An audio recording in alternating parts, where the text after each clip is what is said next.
Hi, everyone. I am Ariella Cohen Coleman. I was most recently living in California in Santa Barbara. My husband and I, a few months ago, actually, when we were in Israel, decided to stop living anywhere for a while and just travel.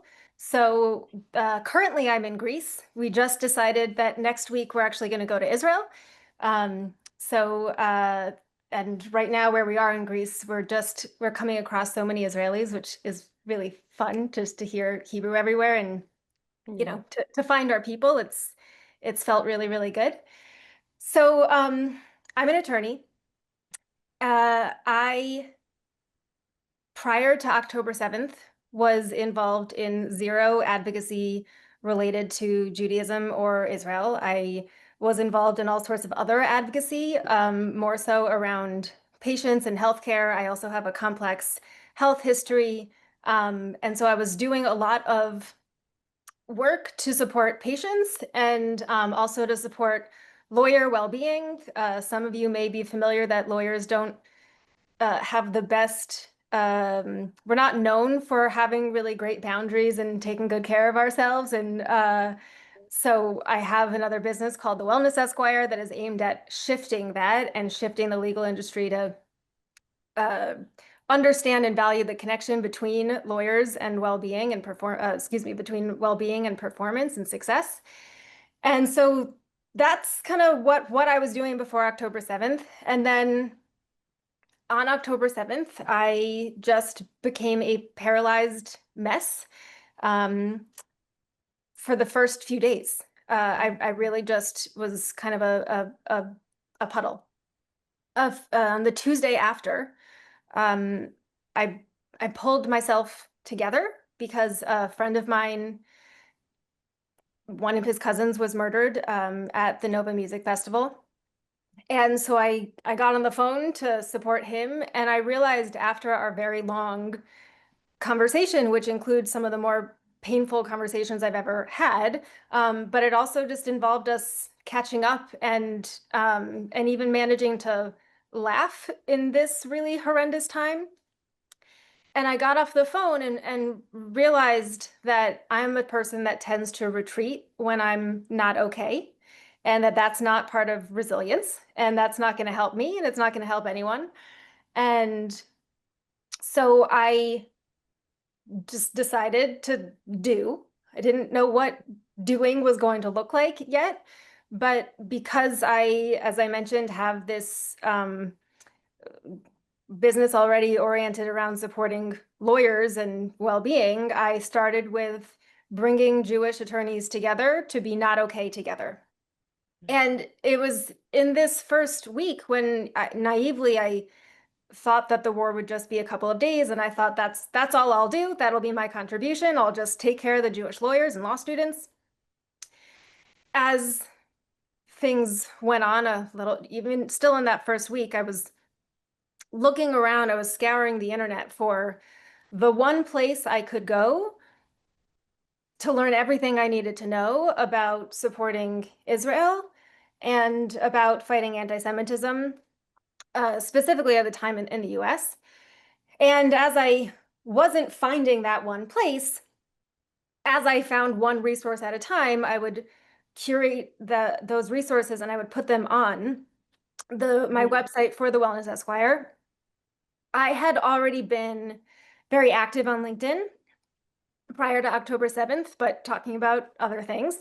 And so after October 7th, my content shifted entirely. And so I started was posting on LinkedIn about these virtual events that I was doing, bringing together Jewish lawyers and and allied lawyers, but it was mostly Jews. Um, and I would post on there when I found resources, ways that people could take action, ways that people could better understand and what was going on the ground and be better informed, where they could donate to, just everything I was finding. And very quickly, the combination of my posts, which tended to be more about how to be proactive and do something as opposed to just venting and being upset. The combination of my posts, the curation of resources, and the events that I was hosting, and the events expanded beyond just lawyers and well-being, started to make me one of the kind of the go-to people in the US for people to go to when they didn't know where else to go. So when people would experience either themselves or a friend or a kid, one of their kids, something anti-Semitic, then they would contact me and say, "What do I do? Where do I go?" And I started. My network just very quickly expanded. First around the US and Israel, and then expanding really globally. And I ended up in a position where I knew enough people that were often in behind the scenes roles and could actually get things done. Um, and I just started to understand who the players were, which again, I had not been involved in the scene before, so I knew nothing. Um, and I became just completely overloaded. I was still practicing as a lawyer. I actually opened my own law firm in this time period after October 7th. Um, and I couldn't keep up with the volume of inquiries that were, being directed at me from people who needed something. And a lot of the messages were something happened, I don't know where to go, I don't know what to do. A lot of the messages were also, I want to help, I want to do more, and I don't know how to. I don't know what to do. And some of that was, I want to go to Israel and I want to volunteer on the ground. And some of that was, I want to donate, but more effectively, or I want to contribute my time or my expertise, um, or I don't know what, but guide me. Yeah. And a lot of the messages were also uh, thanking me for the way I was showing up with tangible ways that people could do something and feel like they were part of making things, helping someone, making things better. Um, I'll kind of give the background to what's the brief background to what I'm now doing, which is all of that led to me being completely fried. And a little over a year ago, last March, I was trying to figure out if I was really helping anyone or just really busy. And Mm. there was a 22-year-old Nova survivor who entered the US. She was scheduled to speak at a bunch of schools about her experience of surviving Hamas. Mm. And some very anti-Semitic immigration officers at Houston International Airport detained her. And they made it very clear that they did not want her as an Israeli, and specifically as a very pretty Israeli. They didn't want her sharing her story in the US. They didn't want her talking about surviving Hamas. And they were set to deport her. Wow. And she had been able to contact someone, which led to a family friend of hers who'd been following me on LinkedIn to reach out to me for help. Amazingly, I actually saw that message around the time it came in. I posted to my network. Very quickly, I was flooded behind the scenes with, so many people. Either I think I can help, I know someone who might be able to, I know a zillion immigration attorneys, what do we do? Um, so many people looking to get involved. We learned very quickly from immigration attorneys there was nothing they could do.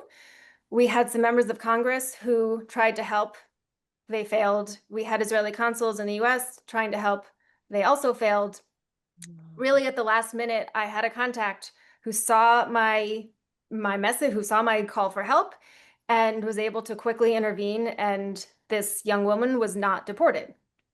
So that was my answer to, am I even accomplishing anything? Mm. Because we had all of these people, I mean, dozens of people across the US trying to help, and everyone failed. Many of them had, these kind of fancy platforms, and somehow I, because of one person that I knew who had the right in, was able to help. And so that gave me the realization that helped me understand what I had been doing all of this time, which was that I was playing the very critical role of connector. I was directing people to critical resources, and I was facilitating really critical introductions and connections. And so that is what has ultimately led to my startup now called Chosen. And the goal is to make it easier for everyone to do what I was doing really one by one, and to put Jews and allies from all around the world together in one place to make it really easy and frictionless to help each other, to support each other, and to find whoever and whatever you need, whether it's very specifically about supporting Israel, um, or specifically about addressing anti-Semitism in whatever country you're in, or just more oriented around your business. You just business opportunities, connecting people with, here, I'll put the chat, the link in the, oh, this is my LinkedIn. Directing people to, here's the chat. There we go. Sorry, I'm trying to multitask and put the chats in here, the links in here. So again, whether it's specifically around supporting Israel, fighting anti-Semitism, or just building community and helping each other build professions and lives that are able to succeed and thrive. And we being my husband and I launched a very simple website, which is what Yifat is showing now. We launched this a few months ago. We have a few hundred people from at least 12 countries now, might actually be more at this point. And we're currently and very excitedly developing a new platform that is going to be much more robust and have a bunch more features that are going to make it really easy for our community to really support each other and just connect and develop meaningful and productive relationships. And we're so excited about what we're building, partly because everyone has said, "Yay! This is what we need. This is what we've been looking for." Um, and so when we launched this MVP, we did it very simply to confirm that our idea was what people wanted, and the answer has been an absolute yes. And so now we're building a new platform that's going to just, again, the features we're really excited about them. And so right now, actually, we're getting ready probably in the next week or so to onboard alpha testers. So people who are interested in testing out the new platform and giving us feedback. If anybody's interested, I'll share my email in here also, and you can get in touch. Because we're building this for you. We're building this for everybody. So we want to really understand the nuances of, if you're in X industry and you're going to be looking for either these kinds of industry leaders or resources or whatever it may be, what does that mean in terms of how we create, things like tags and search capabilities that, might differ from someone is coming from a different industry or has different needs. So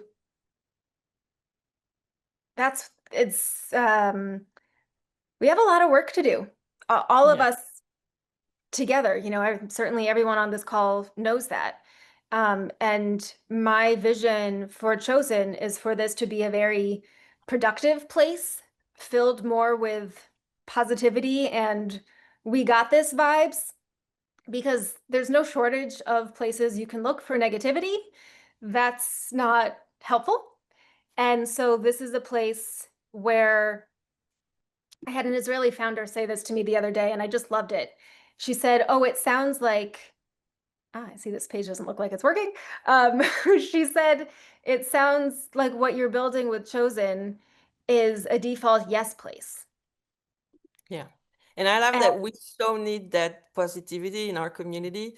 Like just today, I was thinking, how can I reverse an entire conversation that I had this morning into something that start with the sentence, we won, this is how we won, this is how we're winning. Like no one is using the yes language in our space. Everyone are complaining, or I yeah, mean, some people are. This is why you're here, because I think you're really a great example of someone who does.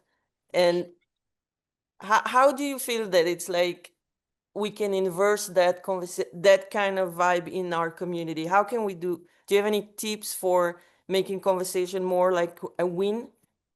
I do.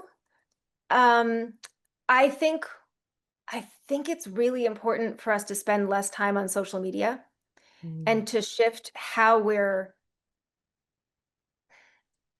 are interacting and behaving on social media. I've had a lot of people ask me, what's the impact been on your business since you've been so vocal about Jews in Israel? And, how often are you, what are the nasty messages like that you get? And on the business front, I mean, I don't know that I don't know that I would have had the confidence to open my own law firm without my advocacy because so many people are looking for value-based people to work with. mm, So that part's been easy. And I so rarely get negative messages on social media. Every so often, someone will post something ignorant but fairly benign on a post of mine, so I block it. I block that person and which deletes the message. I have created an environment where people are coming for community. And there are a lot of people, and look, there's no one right way to do any of this, and we're all figuring this out as we go. And, I try to pause fairly regularly and look at what I'm doing and is this having an impact and what do I need to change? mhm, I think, though, that a lot of the way we're showing up on social media is really harming us as individuals and our community because we're putting a lot of time and energy into conversations on social media that are deflating us and ineffective. Well, ineffective in terms of convincing anyone to change their minds, but very effective at helping the algorithm continue to churn out the misinformation. So there are a lot of times where people are, doing a lot of work on social trying, think, well, maybe, I have to correct them. Very rarely is that going to work in that context. If you're going to help someone understand where they've been misinformed, it's going to be through a one-on-one live conversation. I've heard of people's minds being changed in one-on-one conversations, real live human interactions. I does I haven't heard of it happening from a social media post when there's nastiness. I haven't heard of everything, but it's much less likely for it to happen that way. And we're just spinning So ourselves up. specifically, you're talking about not commenting on nasty comments. Just delete and block or move on. And I mean, from your own network to the extent you have the, control over it. But in terms of creating in our own selves and then with the people we interact with, more positivity and less negativity, when we're spending all day long being negative on social media and seeing so many horrible things, it's hard to take a step outside Yeah. and kind of take a breath, be more strategic, manage your interactions more calmly. And so I think there's a lot of work for us to do to figure out how each individual for themselves can have a healthier relationship with social media. I'm not saying don't be on there. I'm on there. But I think we're not always doing ourselves a favor. And I think sometimes we're really and I've heard from a lot of Jews um that they can't stop scrolling, so they're doom scrolling and they understand Exactly. that they're Yeah. they're not sleeping and they're depressed because of it, but how functional and productive are you as a human when you haven't slept? And how's your mood and your temperament? So when we're creating those kind of environments for ourselves, we're just not showing up well. And one of the considerations that we're including with building out Chosen is to incorporate um, well-being events and resources because we have, we, Jews and Have- allies, we have to show up well, which means we have to take care of ourselves. We have to Mhm. sleep, we have to move our bodies, we have to eat well, we have to hydrate, we have to take breaks from things, and we Yeah. have to be good people. So with the first in terms of LinkedIn, my signature or my headline says, I think it says proud Jewish attorney. So right at the, you know who you're connecting with. For the first, I think maybe 14 months or so after October 7th, I only posted, or 99% of my posts were about Israel and Jews. After that, and since then, I have been very intentional in posting about other things as well, so that people can become interested in me and go, oh, I really like what she says about lawyer well-being or being a lawyer with, a rare disease or chronic diseases. Oh, what is all this that she's saying about Israel? Huh, it's the size of New Jersey. I didn't know that. I'm going to look into that. And so it's so there there are a lot of I have colleagues who are, they too have exclusively and still, since October 7th, been posting about Israel and Jews. It's all they post about. And Yeah. they get, very high, reaction rates and all those things. Um, and they're speaking to they're in a vacuum. They're only speaking to people who already agree, basically. Mm, Sometimes they'll also get some ignorant posts, but the volume that they're getting, they're generally not reaching new audience whose minds they can help to shift. And that's fine. And that was part of my what I was doing initially, where my goal was, well, I just want to find my people. yeah. And now my goal is I want to find my people and I want to find good people who don't understand what they don't understand. So I think part of it is, well, Mm, figure out what your goal is. Don't just go onto social media and start doing things without a plan. Decide what your intention is and then revisit it and assess, was that going the way I was hoping and what do I want to change? And again, there's no run right way to do it and there's no goal. yeah. Um, I also find that I think because my posts are they're it's funny to say positive because a lot of what I'm writing about is not in a positive Yeah. context, but it's framed in a more positive, productive, informative way.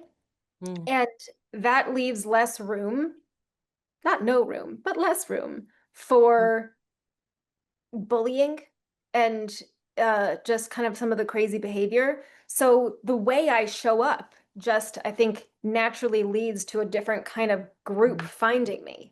And yeah. it also tends to be more people who are like, yeah, I want to be productive. I want to do something. It's people who are ready for action and not just whining.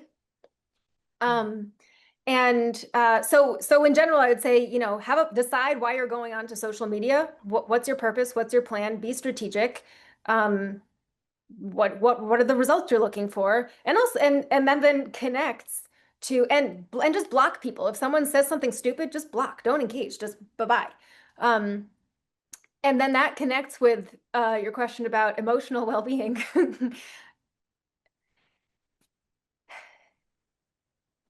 Still with the LinkedIn piece, set boundaries. I have added more and more boundaries to how I manage social media because so many people now know who I am and are coming to me for help and support.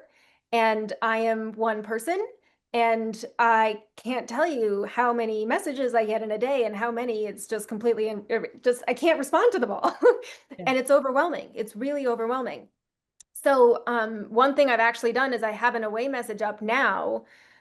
This is a new thing that I'm doing that says I don't regularly monitor my LinkedIn. If you want to contact me for Chosen, email, here's the email. If it's about my law firm, that's the email. If it's the Wellness Esquire, here's that email. But I will still sometimes respond on LinkedIn, but I've decided that's not where I hang out. I just can't do it. It's not good for me. Mm, So I set boundaries. But as I mentioned, the really key circumstance that led to developing Chosen was with the immigration fiasco.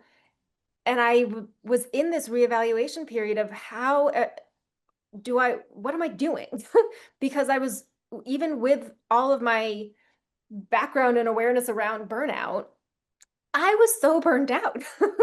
I was having, sometimes in one day, dozens of, or sometimes hundreds of people in a day reaching out and tagging me and, needing something from me. And sometimes it was they actually really they needed direction. They didn't know what law firm to go for. They didn't go to, or they didn't they really needed direct, immediate help. And sometimes it was just, hey, did you know about this horrible thing that's happening? And I'm like, I actually don't need to know about every horrible thing. And it's actually, I'm more Yeah, I productive. know this one. Don't It's more. know Yeah. about everything. You don't have to tell me the worst thing that happened every time, you know? It's like, Exactly. And I, I'm I not did, looking for so, this so info. setting boundaries, I'm doing it more and more. I'm always adding another boundary. And I Mm. remember someone sent me a message and said, which of your platforms is the best one for me to, reach out to you when with these kinds of messages? And I was like, none of them. I don't need to know these things. What is helpful is if you have a useful resource that can help people,